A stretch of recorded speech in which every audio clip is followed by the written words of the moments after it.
I started as a painter when I was 8 years old, and I made all my studies in painting, and it's my main passion in art is painting, really, but nobody knows that. But in the 60s, when I went to art school, there was very abstract, expressionist painting, and I couldn't relate to that at all. My work was always narrative, and in my work, I always was telling stories. And when I saw underground comics in the 60s, I saw right away a way that I could tell my story better. And I saw the Zap comics, Robert's work, Gilbert Shelton, and I saw the work of Justin Green, who did a comic called Binky Brown Meets the Holy Virgin Mary. And that story was so powerful to me. He was Jewish and Catholic, and he had the neuroses of both in one person. It was incredible. And he wrote about it in a really honest and crazy way. And when I saw that, I immediately saw how I could tell my story. So I started very frantically making comics in my notebooks and drawing them everywhere on napkins, everything.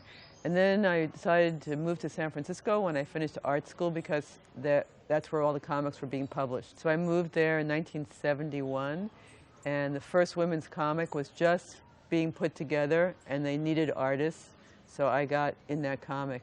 And the art was really bad. Everybody was bad. Nobody knew what they were doing. There were no women comics, cartoons before us, and it was really unprofessional, but it was a lot of good energy.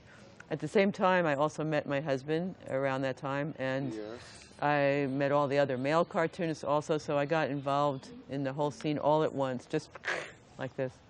The men cartoonists could look at old comics from the 20s, 30s, before, and see a history, a tradition. It was not a profession for women.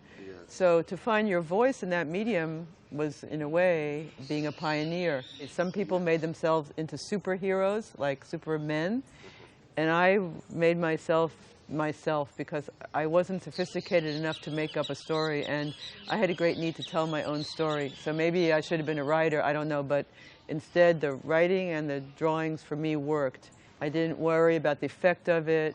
I didn't know if it was good or bad. I didn't even know how to make a page of a comic. It just came pouring out. I was published, the first book was Last Gasp Comics.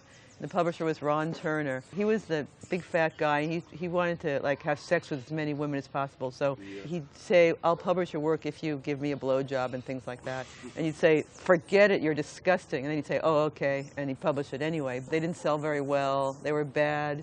But they evolved gradually. And then I think other generations of women after got better and better.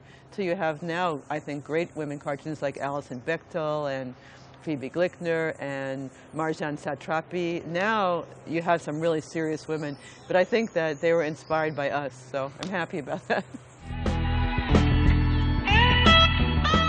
I met him at a party at his girlfriend's house. He was married and he had a girlfriend. This was the early 70s, and it was a crazy time. And he had already, as I said, he had already drawn a comic character with my name before he met me. So my name is Kaminsky, and he had made a character called Honey Bunch Kaminsky in 1968, and I didn't meet him until 1971.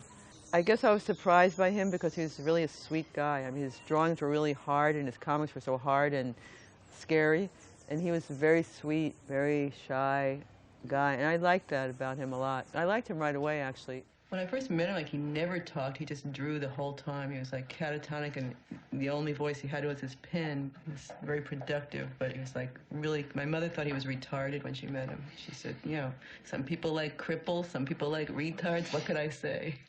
It was in 1974, and we were living in the country in Northern California, and some girlfriend of his came to visit him, and we got in a big fight.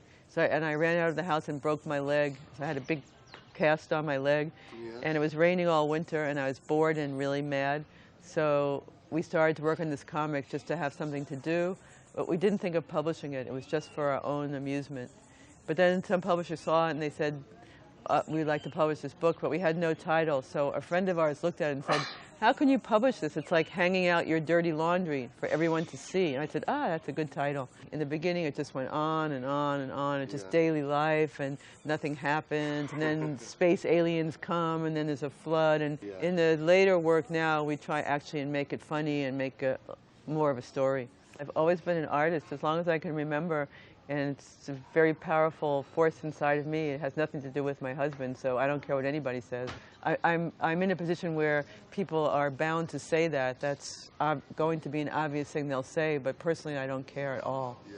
The first comic I published was before I knew him, but people don't want to know the truth. They would rather have a nice, invent a story so they can invent whatever they want. Yeah.